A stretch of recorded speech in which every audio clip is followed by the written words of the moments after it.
Good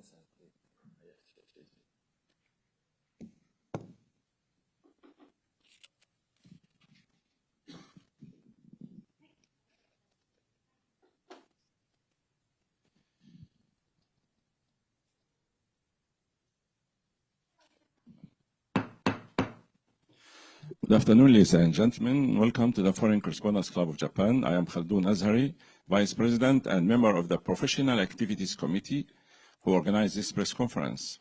Our esteemed speaker today is joining us also online. From Beirut, we have the honor of hosting Mr. Carlos Ghosn, the former CEO of Nissan. His leadership was instrumental in rescuing the company from near bankruptcy and restoring its position as one of the top car makers globally. Earlier today, we had Mike Taylor, who engineered Mr. Ghosn's escape 5 years ago on December 30th.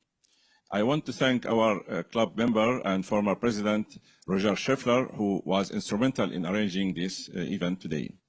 Mr. Ghosn needs no introduction at the club and globally, actually. He first spoke at the club in November 2000, giving us a progress report about Nissan's revival plan. The ordeal Mr. Ghosn had with the Japanese justice system is known to us all. Note that he is suing Nissan and Nissan executive for $1 billion in Lebanon. Today's press conference is a significant moment in the automotive industry for Nissan, the company Mr. Ghosn rebuilt. This company is reportedly in serious financial difficulties again. However, we understand that Nissan and Honda are trying to form a new alliance. Mr. Ghosn has already offered some strong opinion about that to some media. Ladies and gentlemen, I would like to give Mr. Ghosn the floor to speak, but he just told me that he has nothing to say as a presentation, and he is ready to take your questions immediately. So let's start the session in Q&A. If you have any question, please raise your hand and proceed to the front mic and tell us your name and affiliation. And the language today is English only. Thank you. And let's start with the first question. Yes, please. Yes.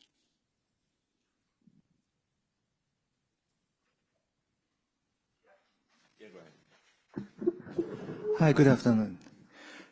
Otherwise, good morning. This is Yamamoto with Daily Automotive News Japan, in Japanese, Nikkan Jidosha Shimbun. I would like to ask you two questions. Could you kindly give me your evaluation about the new plan of the Honda and Nissan? And besides, if you were president now, what is your decision? Thank you. Thanks. Okay, thank you very much for your question. Obviously, my evaluation about what's going on is not as deep as if I was in charge. For the last 6 or 7 years, I did not get any deep information about the real situation of Nissan company. But what I know, from what I know, is that Nissan is in trouble because first, you can see it through the numbers, which are official. The first one is the fact that in terms of size, Nissan went from 5.8 million cars sold in 2018 to practically 3.2 million cars sold now, which is more than 40% decrease. The profit level obviously decreased a lot more than practically disappeared. Nissan used to make $6 to $7 billion of profit every year, and now the profits are practically at zero level. They are at break even at best. There was more than $20 billion in cash, and I understand now the company has problems of financing. But the most important thing is it looks like there is no vision. That means the plans that Nissan has announced, the different plans that they have announced for the last years, do not make sense and do not stand, and that's why they keep changing. They keep changing them. On another note, there was an alliance which was working in 2018 that worked very well for 19 years, between 1999 to 2018, without any hiccup. And we've been told after my arrest that this alliance will continue, that the work will be done in a different way.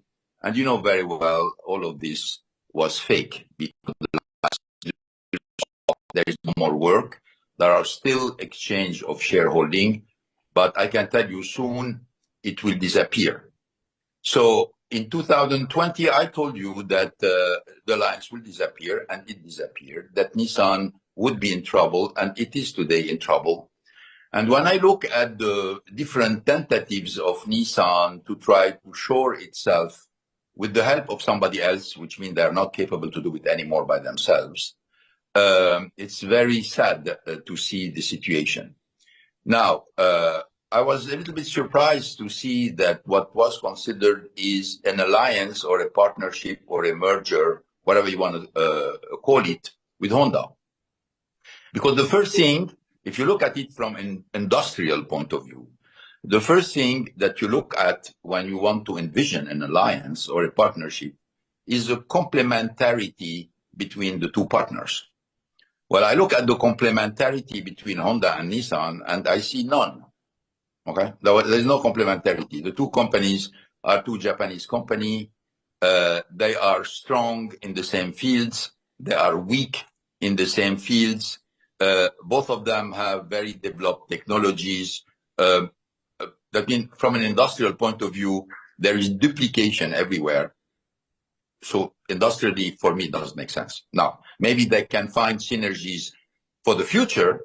That's possible, but it has to be planned. It has to be studied. And for the moment, we don't know anything about all these plans. We don't even know if it's an alliance, if it's a merger, if the two companies are going to remain separate. So it's too early to call. But the premises don't look good because the complementarities between the two companies are not obvious. For somebody who has been living in this industry for so many times, I don't see anything obvious into this partnership or this alliance. Now, this is from an industrial point of view. Now, from a political point of view, it's a different story. Because you know very well that a movement like this cannot be done without the agreement of the métis. Now, if the métis has decided, for reasons which are specific to them, not to lose control of Nissan, then it has to be in the hands of another Japanese interest. Then it makes sense. It makes sense politically. But then it means that you are, again, putting control above performance. So you don't care about what's going to be ultimately the performance of the company. What you care is to keep the control on the company, if even this means that the company is going to be more fragile, more weak, and will not play a first-hand role into this industry. That's what I think. But I think we're going to have to wait to see what happens if this materializes. But for me, it doesn't look very good.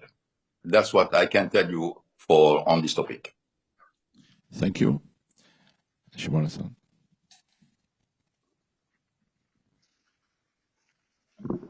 My name is Takuya Nishimura, freelance journalist. Thank you very much. And one of the reasons to starting talks between Honda and Nissan was the 90% decline in sales in 6 months profit in September.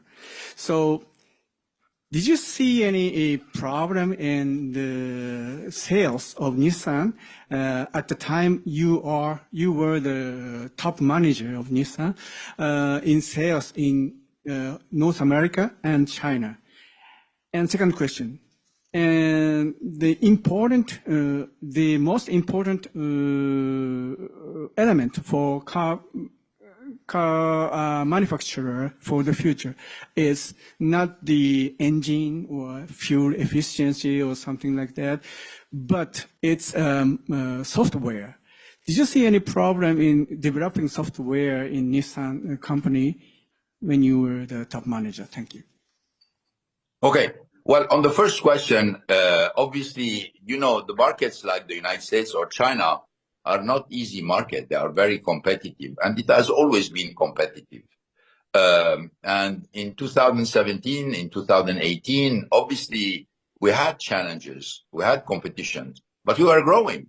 You look at the size of Nissan in the United States in 2018, and look at the size of Nissan in the United States now, or look at the size of Nissan in China in 2018, and look where it is now. But what happens between 2018 and now, unfortunately, it's always end up with management, is that not only I was arrested in the conditions that you know, and which was a coup and nothing else. But from the other side, many people inside Nissan left the company. These people were talented people. I'm going to give you only one name, which is interesting today and the kind of ironic. In 2017, 2018, Jose Munoz was in charge of the performance of the company, and he was in charge of the United States. He left Nissan practically 2 weeks after my arrest. And you know where Jose Munoz is today? He had Hyundai in North America, and Hyundai today is far bigger than Nissan in North America, while it was the contrary in 2018. And he was promoted recently to become the CEO of Hyundai Motors, even though, as you know, he's a foreigner. He's a Spanish national, but his talent has been recognized by the Koreans, and they gave him the top job of Hyundai Motors. And when you look at the results of Hyundai Motors compared to Nissan Motors, the picture is very clear. The problem that Nissan has been facing for the last 5-6 years is that politics took control, plotting took control, kind of internal fighting took control, and people lost sight of what is essential, which is really the business. And I can tell you that I'm when I look at the top management of Nissan, frankly, I'm not absolutely comforted that they have the talent in order today to face the challenges that they're facing. And that's one of the reasons for which they are surrendering in a certain way in a panic mode by saying, please help us. And they're turning to an arch rival of Nissan, which has been Honda. And what's interesting is Honda, as you know, has no experience in alliances, no experiences in mergers. This company is a very successful company, very proud company. It's an engineering company. And frankly, I wonder how this is going to work. That means it cannot work. This is the situation in which Nissan is finding itself today. Now for software, yes, software development is important. It's even more important today than it was in 2018. We had the capacity to develop software, and we have developed software, and we have made partnerships with companies who did software in 2017 and in 2018. I cannot tell you what happened in between because I was not at the helm of the company. Thank you. I have many questions online. Let me start with one from Financial Times. Leo Lewis. He asked, you have been very clear in recent interviews that Japan's Ministry of Economy and Trade and Industry, MITI, has orchestrated merger talks between Honda and Nissan, and that it has a very significant influence over the Japanese companies. Can you give concrete examples from your time as head of Nissan when MITI pressured or forced Nissan or you as its leader to undertake any business decision that you would not have taken otherwise? If you do have an example, how were you able to explain that to shareholders? Thank you. Yeah, MITI did not intervene when things going well. All right, they don't intervene when things going well. When Nissan, obviously, MITI was observing at the beginning in 99, 2000, 2001, when I was operating the Nissan Revival Plan, and I can tell you, if there was any failure, I would have been ejected without any problem, one way or the other. Not by the shareholders, but by, the environment that MITI can create. Now, between 1999 and 2018, there was no reason, because Nissan was growing. We were creating jobs. We were the #1 car maker. The share was at a very high level. So there was no reason for intervention. Now, do they force somebody? No, they won't force, but they can give you arguments that you cannot refuse, and they can put you an offer that you cannot refuse. There is for people who are living in Japan, you know very well that Meiti is very well informed about the situation of the company. During my tenure as the CEO of Nissan of so many years, I used to have a lot of meetings with the head of Meiti. I had my own executives meeting regularly with Meiti to updating them about what was going on, to explain to them the situation. And it was part of the common sense to make sure that the authorities were not troubled by what was happening inside the company. That's why I was really shocked and surprised when they, without any doubt, with their approval, if not with their incentive, I don't know, they organized a plot to get rid of me. Instead of getting rid of me, if they want to get rid of me through normal corporate ways of there is a board meeting, the CEO is put in minority, or the chairman is put in the minority, he has to leave, and then you solve the problem internally to the company. They just, allowed the prosecutor to go with this ridiculous case against me about my retirement package, which was neither voted nor paid. And then I went through the hostage justice system of Japan that you all know, which frankly I consider as a shame for a country like Japan. So was I forced to do something? No, but there was no reason for me to be forced because everything was going well. Now, what's interesting is that they thought that after getting rid of me, situation will be normal, the lines will continue to work. The management of Nissan, which has been trained by me for 17 or 18 years, would be very successful and the company will continue to strive. And you know the results. And, when you look at 2018 and you say what all these accusations that were brought against me, I ask only question. I obviously consider them all false and fabricated. But let's suppose they were true. Who is the victim? Where is the victim? I don't see any victim. Now, when I look at the situation of Nissan today, and I see the tens of billions of dollars wasted, the plants which are going to be closed, the community was going to be suffered, the employments were going to be destroyed. Now, we have victims here. We have victims of mismanagement, of lack of vision, and of an obsession for control. And I don't know who's going to pay back these victims, who are going to, in a certain way, have to be accountable for all the damage, all the industrial damage and the human damage which has been created.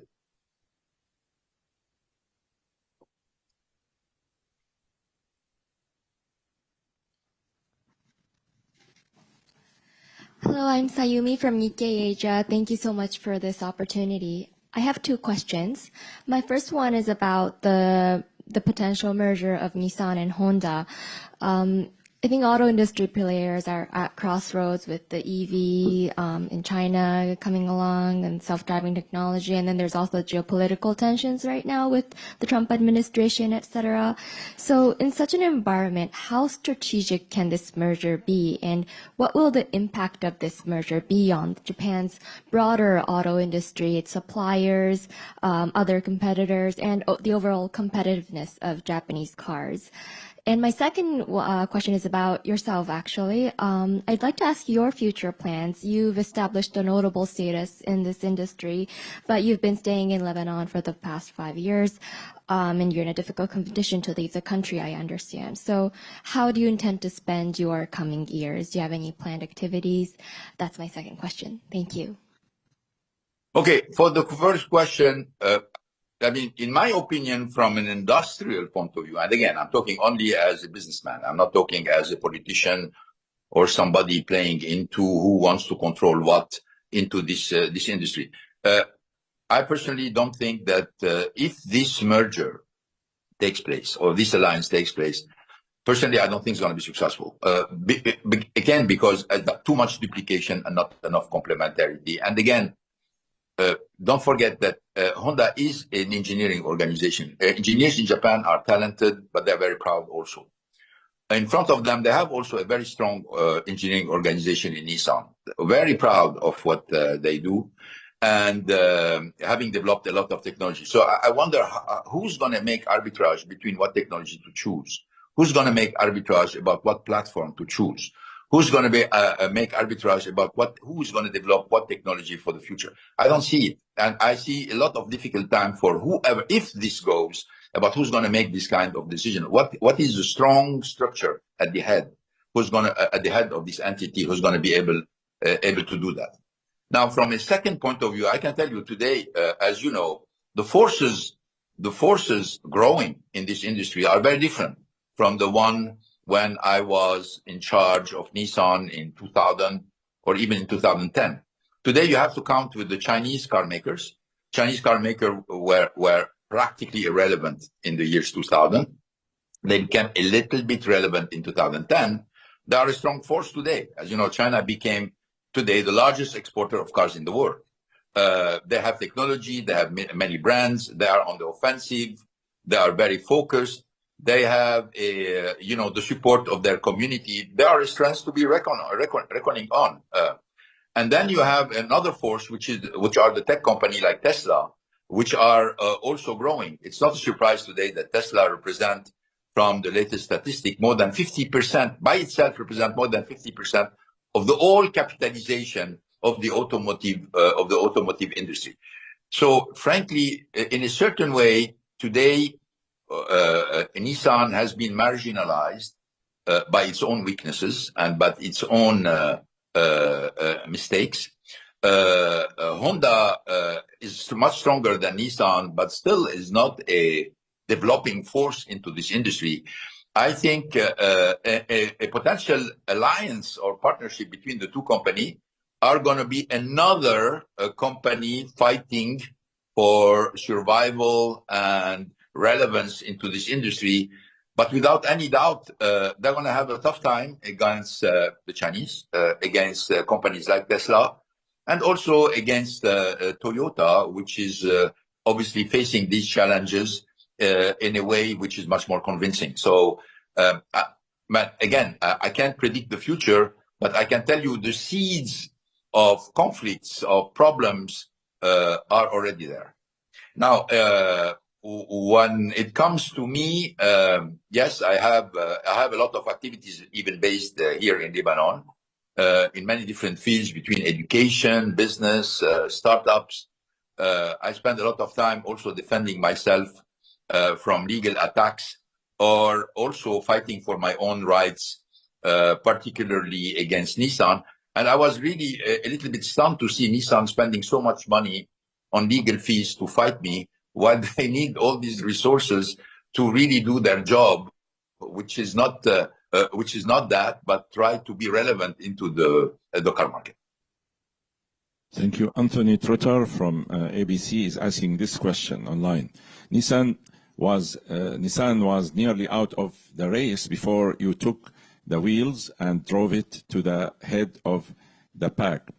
But in today's auto industry, is there another company, big or small, with the potential to accelerate like that with the right driver? Look, frankly, I'm a person who is convinced that at the end of the day, human talent make a difference. Okay, human talent make a difference. I can give you an example. I'm not going to talk about Nissan, but let's talk about Tesla. When you look at the market capitalization of Tesla, okay, how much of it you attribute to Elon Musk? Okay, you can answer the question, but a sizable part of it is due to him. If you eliminate Elon Musk from the head of Tesla, how much of it will remain? I don't know, but I can tell you a sizable part goes away. So if you have the right driver, if you have somebody who's experienced, who know how to do these kind of things and navigate in turbulent time, who understand the basics of this industry, what are the pitfalls and what are the opportunities for the future, anything can be made. I don't think a situation is desperate, never desperate. What is desperate is you can't find a solution, or you don't have the right solution to really change the situation. when I arrived in 1999, the situation of Nissan was desperate. You know, Nissan has tried a couple of plans that didn't work. Renault was not the first choice of Nissan. We ended up being at the helm because there was no other choice. It was desperate. It was panic mode also. It was first panic mode. So we went in. I came with a group of people and with the Nissan people, selected a lot of talent inside Nissan. We made this transformation of the company that lasted for 18 years, successfully for 18 years. So I don't think any situation is desperate, but if you don't look at your problems the way they are, if you are trying to hide things, if you don't want to be objective vis-a-vis your difficulties, there is no way you're going to be redeemed. And it looks like Nissan today in this situation, not looking at their problem the way they are, and frankly, with, in my opinion, a very, very weak management team. Now, if the right person comes and you have somebody with talent and with the good knowledge of the industry, yes, they can make a transformation. Yes, without any doubt.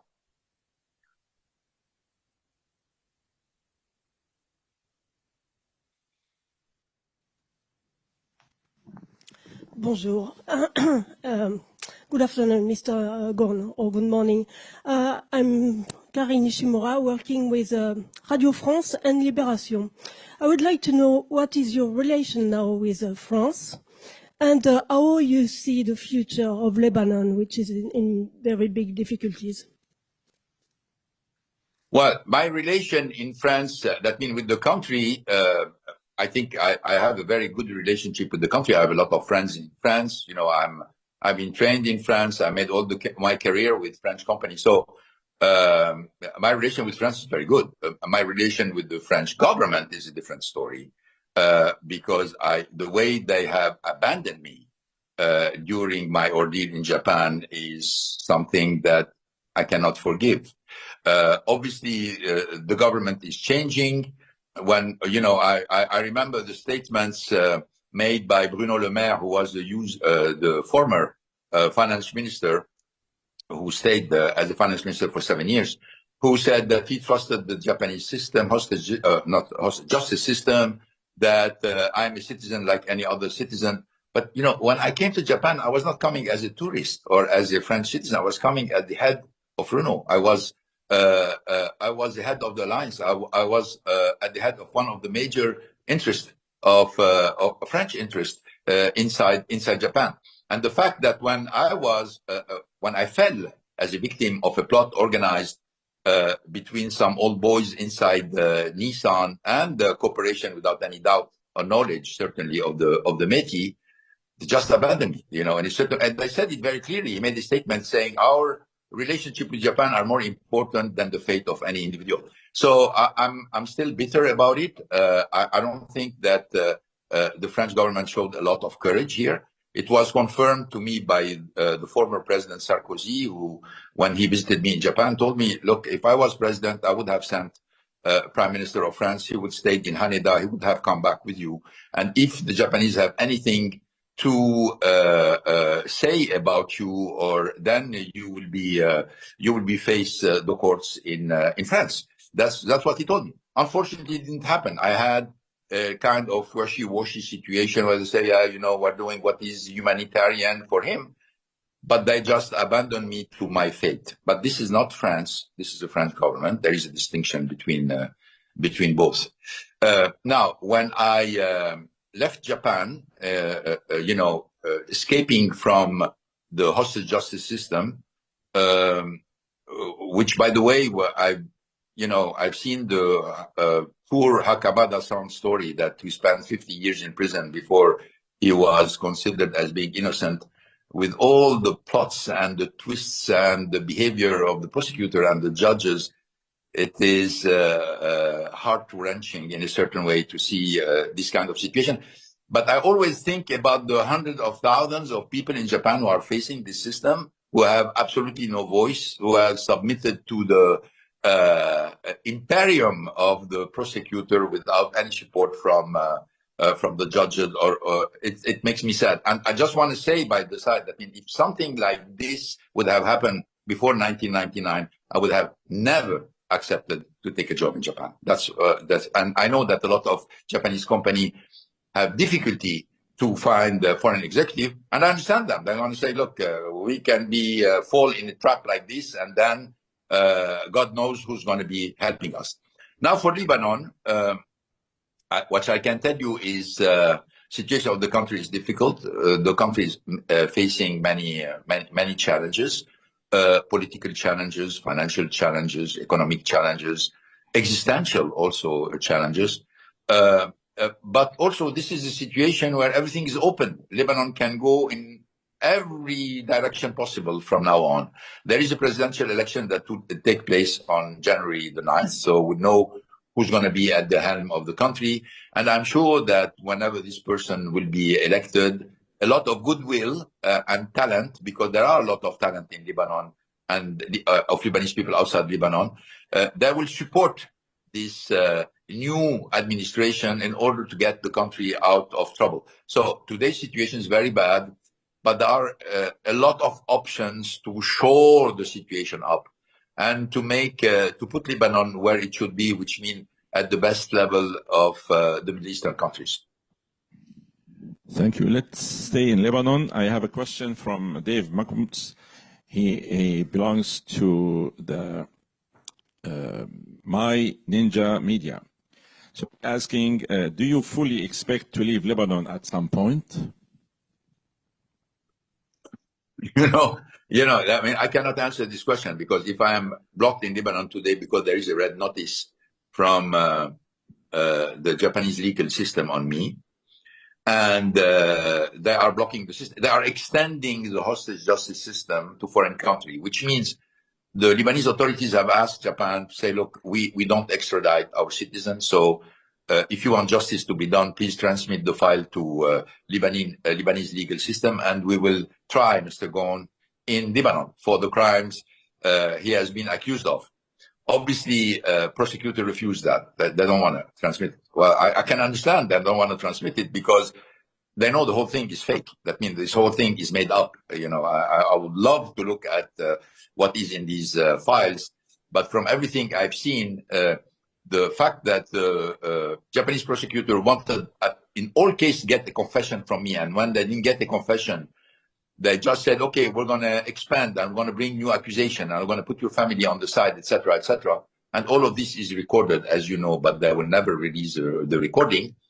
I will be here for a while, but I do not despair of one day Japan will have to change the system and look at this and look at all the victims of the system, and then release this infamous red notice that they put on me. That's what I can tell you. So nobody can predict the future. I was never able to see before 2018 that I would fall in a trap like this. Frankly, I was stunned by it. I was surprised. People ask me, didn't I, suspect something like this? Yes, I suspected some adversity. I suspect some animosity, but not something as brutal and as violent as it happened, with all the bad consequences it had for everybody.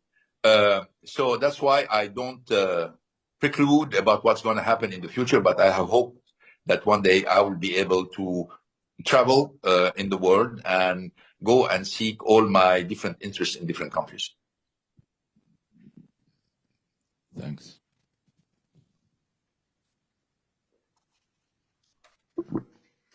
Hi, Mr. Ghosn. I'm Yuko Sugimoto, and I'm working for a Taiwanese media press. Thank you for having my question. I have two questions. One is, could you share your view on Hon Hai or Foxconn, the Taiwanese maker, Taiwanese company, which is having a huge, strong interest in Nissan? And is there any good or bad as a buyer of Nissan? And if Nissan is rejecting their offer, in reality, is there any rational reason? And this is one question. And another question is, why do you have in this press conference today?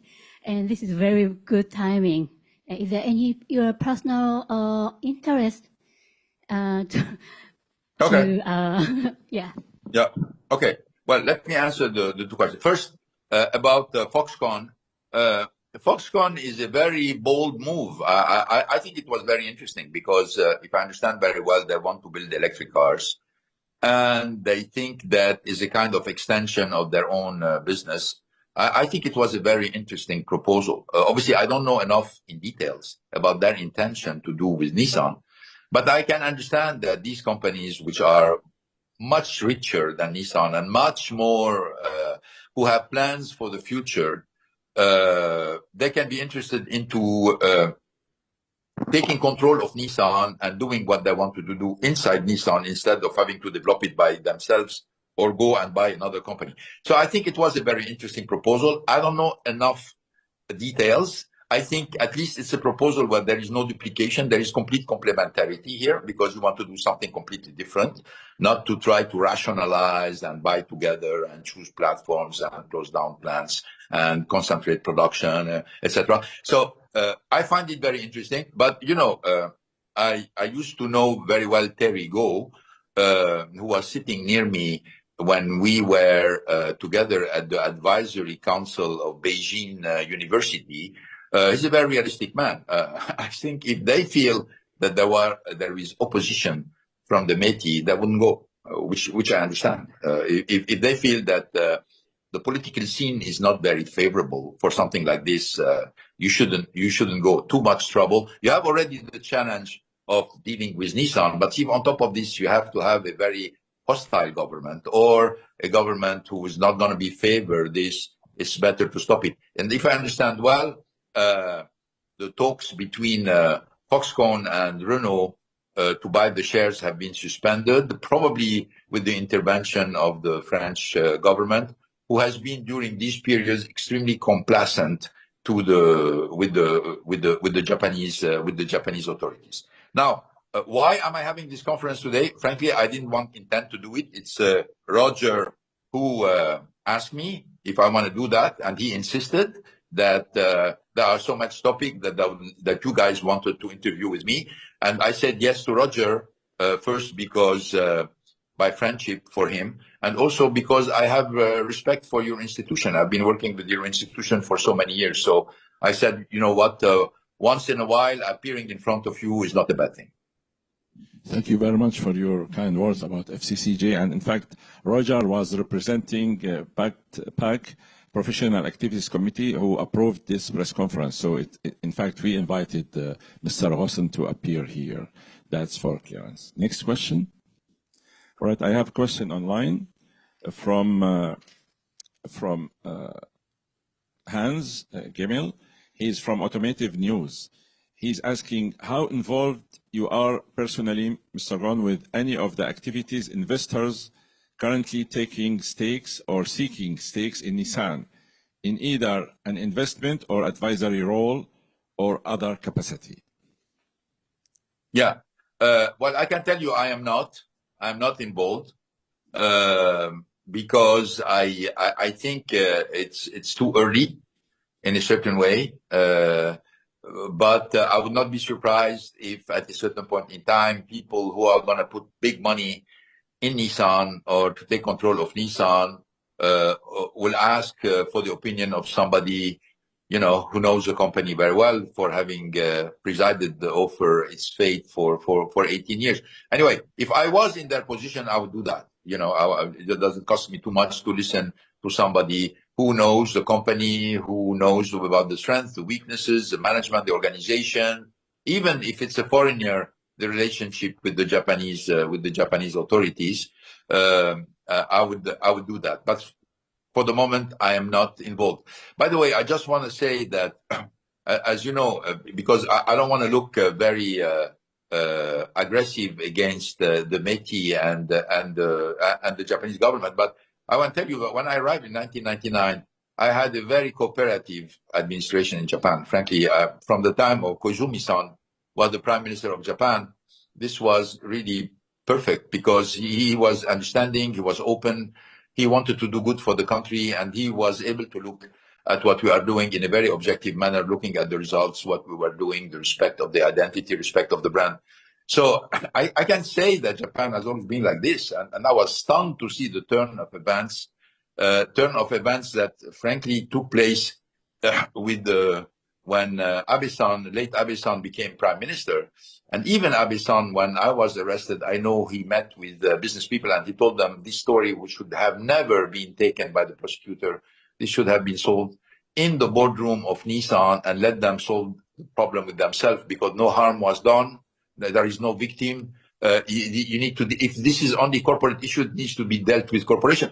So there was a common sense. There is some more common sense, but unfortunately, you have always people with extreme opinions or extreme sensitivities, and when they prevail, it creates disasters. Thank you. Yes, please.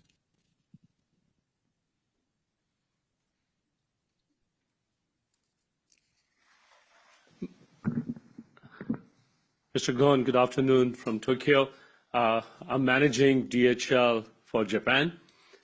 So a quick question for you about this electric vehicle development in Japan. Japan is pretty slow, I would say, in electric vehicle development. You started many years ago with the Nissan, but as we see, it's not going anywhere. So any elaboration on that, on electric vehicle? And secondly, as you can see, I'm a foreigner as well. So any advice for foreign CEOs from your perspective? Thank you. Okay. Well, if you're a foreign CEO, you're going to have to be very cautious, because they can bring against you any accusation of, misuse of company funds. If you go have a lunch and you don't justify how you paid the bill, you can have sexual harassment has been recently a factor because I understand that at least 2 people in Nissan have been defenestrated. 2 foreigners in Nissan have been defenestrated because they were accused of sexual harassment. Frankly, you have to be careful. You have to be careful not in Japan. You have to be careful because of the hostage justice system in Japan. If Japan comes back to a normal justice system like what exists in the United States or in Europe, etc., that would be no problem because you can defend yourself. But if you are in a position where you're a foreigner, you can't defend yourself in front of a prosecutor who, for whatever reason, wants your skin, you're dead. That's what I'm going to tell you. Now, EVs. Unfortunately, again, I think one of the mistakes of Nissan is not to have capitalized on the advance I've given Nissan by being the pioneer about mass marketing EVs. We were the first one. We were followed by Tesla to bring electric cars, mass marketed electric car to the market, and then everybody else follows. Unfortunately, in Nissan, you have, in a company, you have always many trends. You have the Me Too trend, which is we want to do the same thing than Toyota, want to do the same thing than Honda, etc., which is very strong, unfortunately, in Japan. And then you have the creative side about, no, let's go our own way, let's create something else. So obviously, I reinforce the second side by saying, no, you know what, yes, we're going to have hybrids, but we're going to be a Me Too hybrids, okay? But let's create something for us. And the us was the electric car. And we started the revolution of the electric car. And electric car today is a factor everywhere. The people who really followed thoroughly on the electric car are the winner in the industry today. From one side, you have Tesla, and from the other side, you have the Chinese. The Chinese made their strengths worldwide, mainly based on electric cars. They are practically dominating this segment of the market. They are flooding the world with well done, well engineered, cheap electric cars. And the only way to defend themselves, some countries are just putting tariffs to fight against it. But tariffs has never been a solution. Tariff is just a temporary measure to allow your industry to catch up if it has lost time. Tariff cannot be a protection against a winning technological trend. So I'm a big believer in EV. I don't think EV is going to be the only technology, but they're going to be a main technology. And all those who have abandoned EV or did not develop EV are bearing the consequence. And all those who really pursued and focused on EV are the winners. The Chinese from one side, Tesla from the other side. Thank you.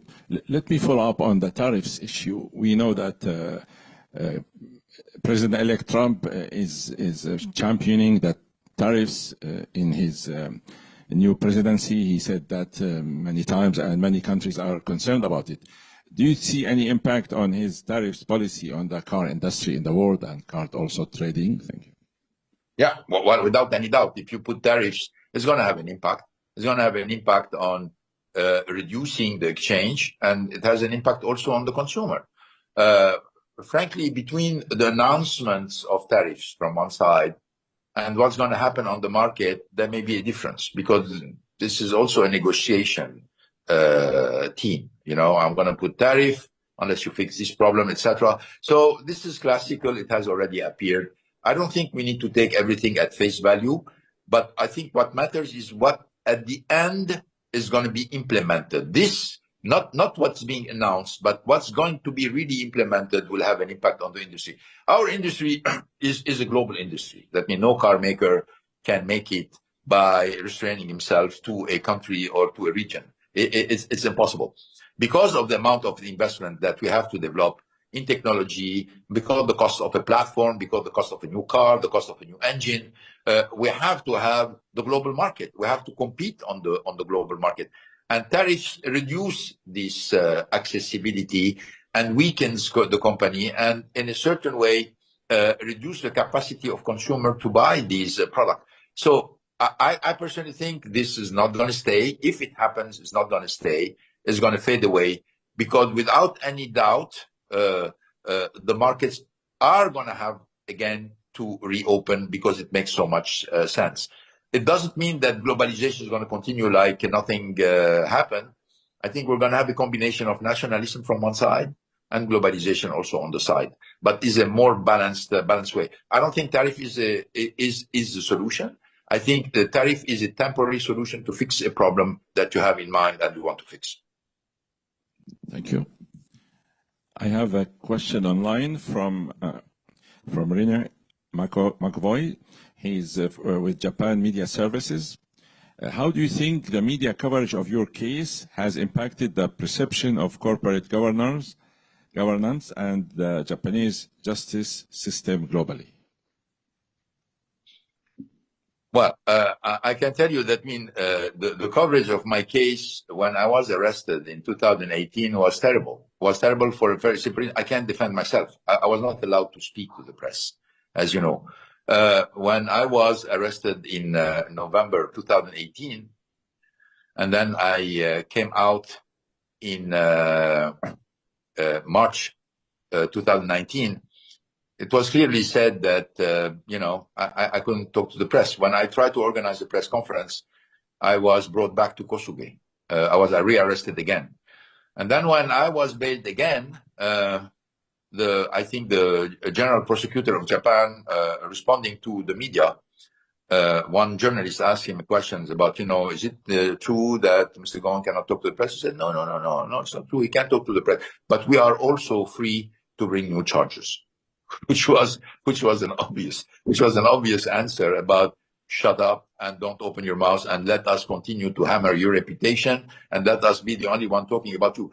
So when I escaped and came to Lebanon, I had 1 year delay into trying to rectify this image and try to, bring back some kind of realism to everything which has been said. And it was a hard battle. It was an uphill battle. Now, the hostage justice system in Japan, it's not the first time. This was a very known case because international press covered it. It brought the light on the system, but the system existed already for a certain time. And let's not forget about the hundreds of thousands of Japanese who are victims of the system all the time. Nobody talk about that. When you see the power of the prosecutor, and frankly, I was the CEO of a large company. I had all the media looking at my case, and when I witnessed the brutality of the prosecutors and the lack of objectivity of the prosecutors, the only obsession they had is you have to confess to what we are accusing you of. With all the power of the state behind them and the fact that you cannot access your lawyers. I can imagine the normal Japanese citizen in front of a situation like this. It's pitiful. It's heart-wrenching in a certain way to see that you have hundreds of thousands of people going through that. And many of them are innocent, but they have to confess just to end up the onslaught of offensive coming and threatening coming from the prosecutor.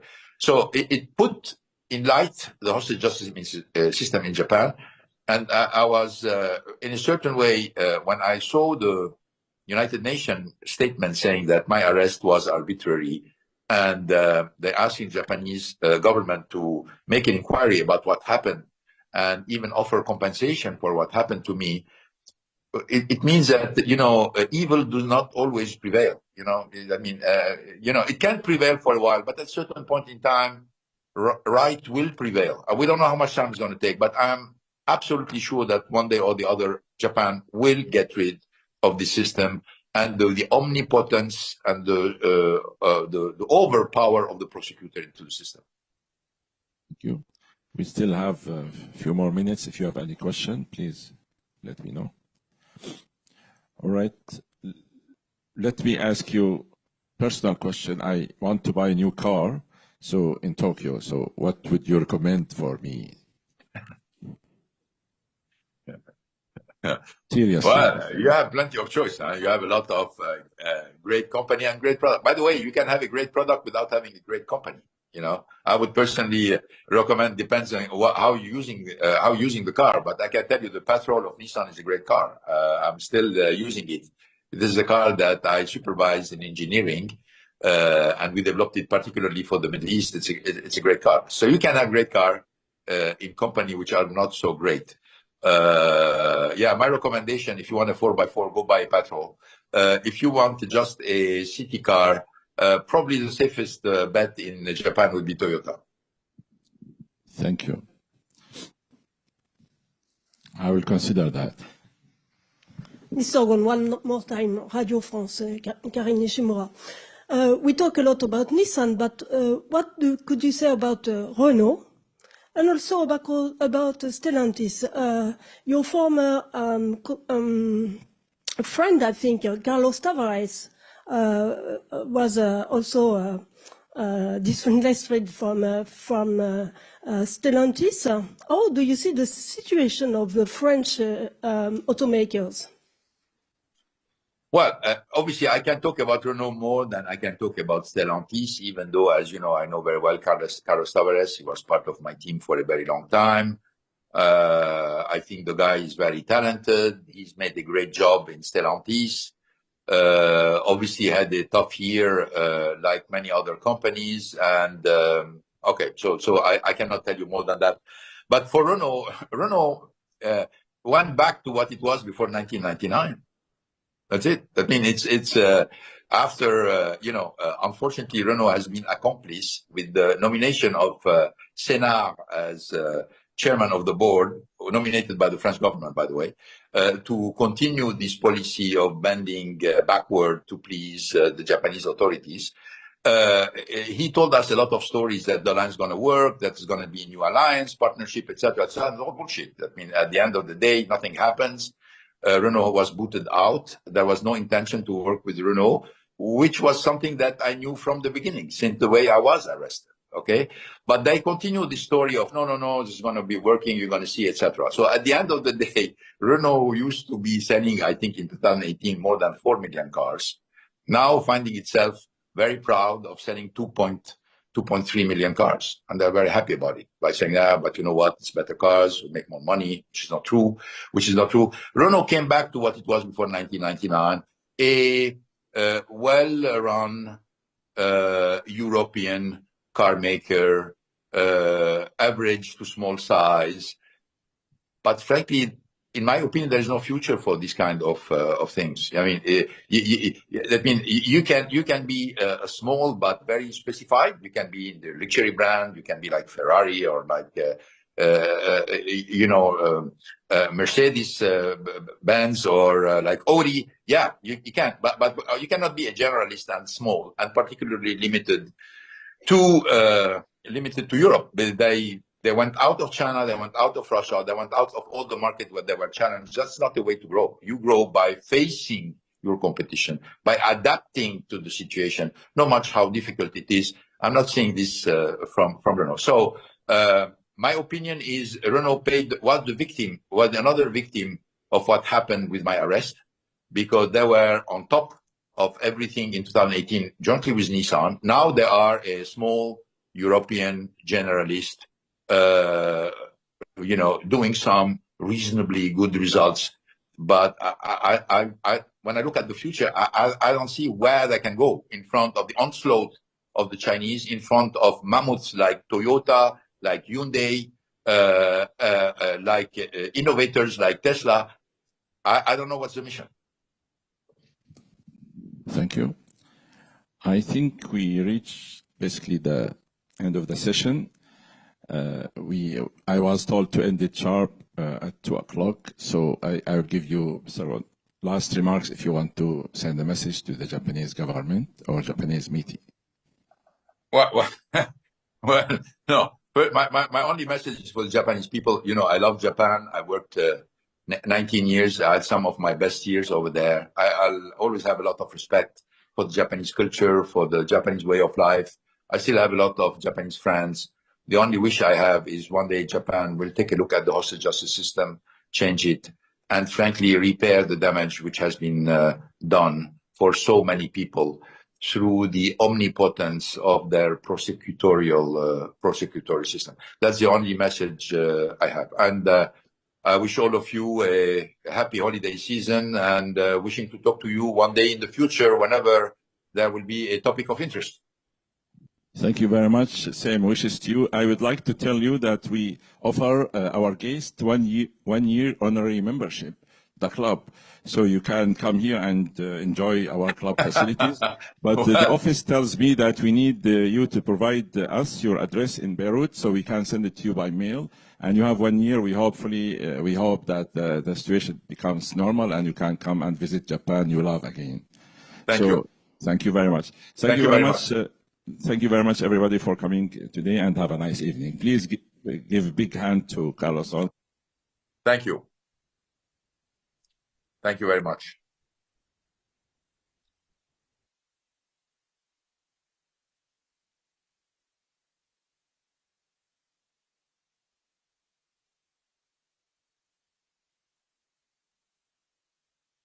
Recording stopped.